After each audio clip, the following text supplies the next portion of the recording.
oligarchical transformation of virtually every country in the world. And in the United States, it's taken the form of an oligarchical counter-revolution against the reforms of the 1930s, with the Wall Street interest asserting itself as more and more dominant. And once bankers and oligarchs have power, the things that they do, you could call them a policy. You could call it something like a tropism. It's like the way a plant responds. Naturally, since they're oligarchs, they're going to try to downgrade the standard of living of the vast majority of the population. They're going to claim that the world is overpopulated, that industrialization, industrial pollution, and overpopulation are the main problems that face the world. And they're generally going to try to crush and mortify any kind of popular democracy or mass movements with any kind of progressive content. Nations rise and fall. They knew how debt could never be recuperated. They knew that disease or prolonged war could wipe out the population and the future populations that pay off debt. So these guys all work together. That's why it's no surprise that today you have Lord Rothschild coming out pushing the latest scam or religion that we must all believe in, which is global warming, which his personal bank, his family's bank in Switzerland, will be in charge of. They've run the system, the whole economic system of the world for the last 250 years. So why shouldn't they also run the economic system for the next few hundred years? The question of a ruling class, oligarchy as a ruling class, is posed by Plato in the Republic, where we find that oligarchy is a constitution full of many evils, where the rich dominate the government by buying it, and the average individual or the poor count for absolutely nothing.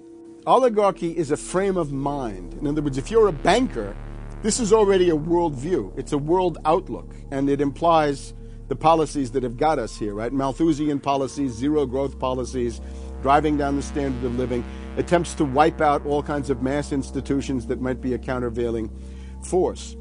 This is a scientific dictatorship, which Bertrand Russell said, and the Huxleys said, both Aldous and Julian Huxley said they would bring in the scientifically controlled society. It's not just family planning, which really means abortion and so on. It's global planning, which is literally sterilization and abortion worldwide for the ideal reduced society, and not just across the board, through genetics, through the Genome Project, through the constant IQ testing. Globalization has economically destroyed the world. You've got at least 40 to 50,000 people who die every day worldwide from starvation, malnutrition, and diseases which can be cured for pennies, such as diarrhea. And if you ask one of these Malthusian oligarchs, don't you think that something should be done to raise the standard of living in Africa or South Asia? They'll say, no, we can't do that. That would wound the planet. That would oppress Mother Earth. So that's oligarchy. Class consciousness in this sense is absolutely essential. If you think that bankers are the same as you, you're wrong. F. Scott Fitzgerald once told Hemingway, you know, the rich are different from us. And Hemingway said, yeah, they have more money. And F. Scott Fitzgerald replied, no, it's something much deeper. It's a whole different world. To be an oligarch, to be a Rockefeller or something of this sort, means that you're in a completely different world with values which are the reverse of human values. Now, if you allow the oligarchs to continue to dominate, the destruction of world civilization is a matter of a few decades at the very, very most. So, choose. To force their agenda through, the elites are employing one of their favorite tools, artificial crisis creation, also known as the Hegelian dialectic of problem-reaction solution. You never want a serious crisis to go to waste. And what I mean by that, it's an opportunity to do things that you think you could not do before. The Earth's ruling elite are first and foremost monopoly men.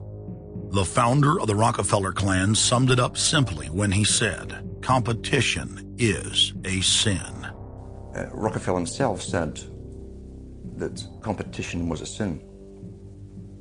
And people quipped at that, thinking it was one of his little jokes. He made many jokes about saving pennies and stuff like this. But in reality, he was telling you a truth, that competition to a man like him, who worked for a much larger organization, competition truly was a sin. And the cartels have been formed ever since, have become much bigger, more powerful cartels which can literally command governments, sometimes to go to war on their behalf, have occurred. The economic crash of 2008 and 2009 was an engineered crisis designed to cripple sovereign nations globally to make way for a world currency and a new Bank of the World. China's holding, what, 1.5 trillion worth. All over the world, they're holding U.S. currencies. They want to get out of them in a way where they're not going to lose on their investments. There's going to be a world currency. There's going to be a new reserve currency. They're going to push it through the IMF. That's going to be the banksters that are going to be in charge of it. It's going to happen, and it's going to happen sooner rather than later. There was also a question to Geithner. Do you think that the U.S. dollar ought to be replaced? And he blew it. He had a moment of candor where he said, yeah, we're considering that. So on that day, the dollar went down 1% within a couple of minutes. Chinese government proposal about a global currency and about the IMF regulations, the new IMF idea about the general use to borrow and having a faster ability to disperse to the emerging market. As I understand this proposal, it's a proposal designed to increase the use of the IMF's special drawing rights. And we're actually quite open to that suggestion. Timothy Geithner's comment about global currency is not off the table because it's not off the table and it's going to come. The whole world is ready to bail out of bucks. They just want to do it in a way where they're not going to lose on their investments. That's all that's going on. All the people around the world, the Japanese who have $1 trillion, the Chinese who have $1 trillion, the Saudis have $1 trillion, the Europeans something similar, they're all going to dump it at the same time. The rush for the exits. And that will then create hyperinflation. When America finishes supplying the manpower and the military for standardization of the world into the one system, and they want a secular world society with a hint of greening and Gia worship for sustainability reasons. America, as they're finishing off this agenda, they'll be pulling the rug from underneath Americans at home at the same time towards the latter stages. When the dollar starts to slide, and this was always the nightmare of Paul Adolph Volcker, who is now sitting in the Obama White House, once the dollar starts to go, there's nothing to stop it. There's no useful way that you can stop it once it begins to gather momentum. So I think we're facing the probability of some form of dollar panic combined with hyperinflation sometime during the Obama presidency. They're now pulling the rug away from under the feet of the people. They're becoming rapidly a non-manufacturing country. Any country that can't manufacture its own goods, even for self-defense, therefore is no longer sovereign, independent, and able to sustain itself, which tells you that this is all part of the plan. It started with the very beginning when you established that there was a Federal Reserve System given the power of the state to create money out of nothing and to do so without any regard to the will of the people, without any regard to what's behind the money system.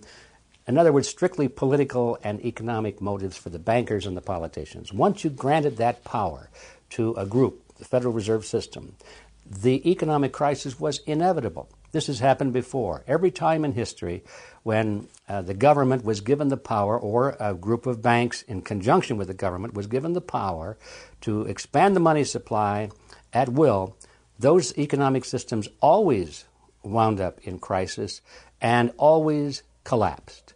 So there's no reason to believe that the United States was given some kind of a get-out-of-jail-free card, an exemption from the processes of history. So the economic crisis began at the very beginning, and as a matter of fact, when the founders of the Federal Reserve System met on Jekyll Island back in 1910 and were drafting the Federal Reserve Act, one of the things they discussed was how to pass on the inevitable losses to the taxpayers. They knew that inevitably something like this would happen, and they knew that there had to be some way to get out of it without destroying the banks, of course, because they were the banks. And they said, aha, we'll go into partnership with the government, we'll take our cartel agreement and pass it into law, call it the Federal Reserve Act, and we'll make the taxpayer come online and be responsible to bail us out if and when the failure finally comes. Who's going to soak up the derivatives? Who's going to soak up the debt? Who's going to be penalized? And right now, it looks like Wall Street's getting bailed out, and the little guy in the middle of Main Street America are all going to pay the penalty. Can the economy be turning around here? Are happy days here again? And can we actually have growth without jobs? Is this an oxymoron, jobless recovery? We're going into the greatest depression. There will be no job growth.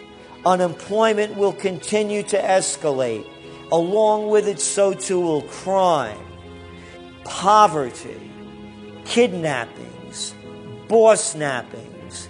And the more things spin out of control, the harder the hammer is going to come down by the federal government to keep everyone in control. Power is much, much more important to them than money is. Money is only a ways to the means.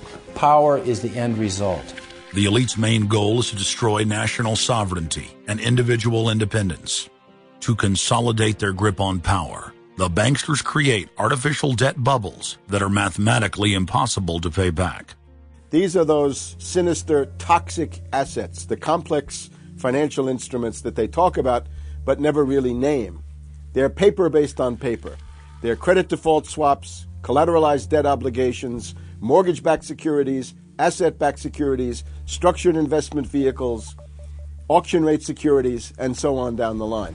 It's an immense mass of cancerous, fictitious, speculative paper, bloated in value, impossible to bail out. Triage the derivatives on their books. There's no way to bail out a $1.5 quadrillion black hole of derivatives, but nevertheless they tried. The Wall Street cronies are crooks. If you leave the vault to the bank open, these people are going to help themselves. The job of the government is to make sure there's somebody there to make sure the vault is closed, and very few people have the combination.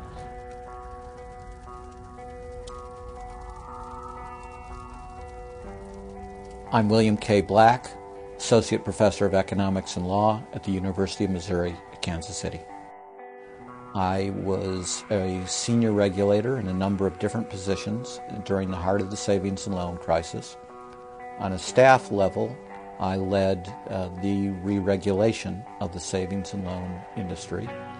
The purpose of regulation and effective criminal prosecution is to make sure that cheaters don't prosper, that honest manufacturers win in competition.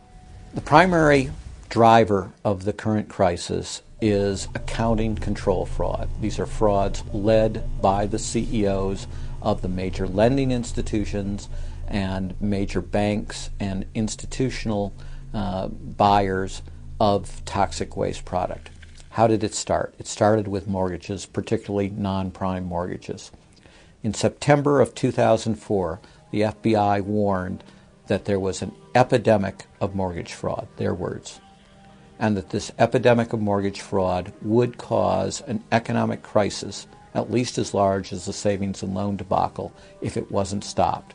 The FBI found that 80% of the mortgage fraud was being induced by the lenders, not by the borrowers. You know, much of the rage has been against the borrowers, but if you want rage, it should be at the CEOs who became fabulously wealthy by following a strategy based on fraud. The Wall Street people and their friends here at the Federal Reserve and at the U.S. Treasury and down the Washington Mall here at the U.S. Capitol. That's where the damage was done, and if people want to vent their anger, they need to vent it against these people. Between the Bush-Paulson administration and the Obama, Summers, Geithner, Volcker administration, there's really a total continuity of economic and financial policy. Geithner was on board at the Fed, the New York Fed, dealing with all these institutions. He didn't get it. And then we had this fellow who came up afterwards, Mr. Friedman. He was on the Goldman Sachs board, and he didn't last too long.